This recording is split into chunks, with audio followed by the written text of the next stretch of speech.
DeJoy, thank you for being with us today. What is the cost of a first-class postage stamp? 55 cents.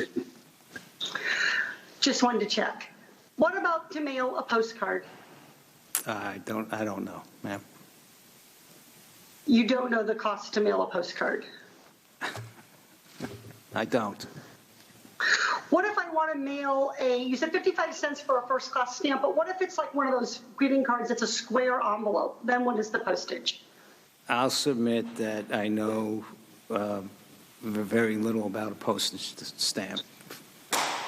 Hey, what is the weight limit? You are more in the shipping logistics business. What's the weight limit for priority mail? 70 pounds.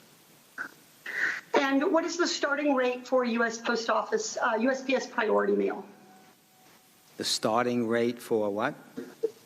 USPS priority mail. Starting weight, 14 ounces. No, the rate, the price. I don't know. I don't know. Do you know about, within a million or so, can you tell me how many people voted by mail in the last presidential election? No, I cannot. To the nearest 10 million? Is that a no, Mr. DeJoy? I would be guessing, and I don't want to guess. Okay, so Mr. DeJoy, I'm concerned. I'm glad you know the price of a stamp, but I'm concerned about your understanding of this agency.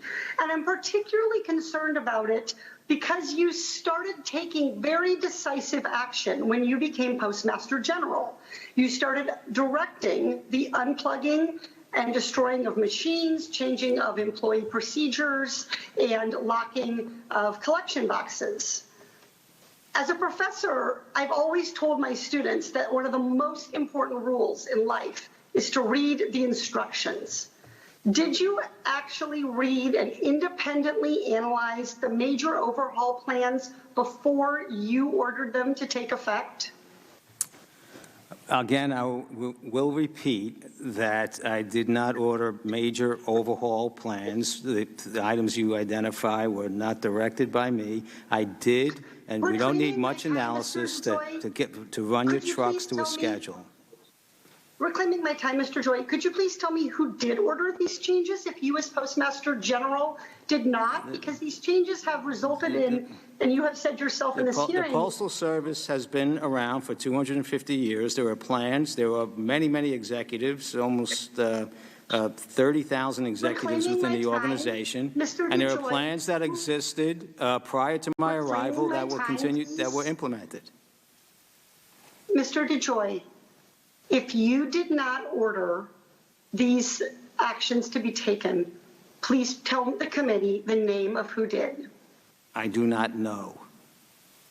Mr. DeJoy, did you analyze these plans before they went into effect? You, as Postmaster General, supervise whomever did apparently. As I've stated numerous times, the plans were in effect and being implemented before I arrived. But Mr. DeJoy, do you take responsibility for these changes? I take responsibility from the day I sat in a seat for any service deterioration that has occurred. You're asking about operational changes that go on throughout the whole organization around the country. Mr. DeJoy, I'm reclaiming my time, sir. Mr. DeJoy, will you commit to reversing these changes? No.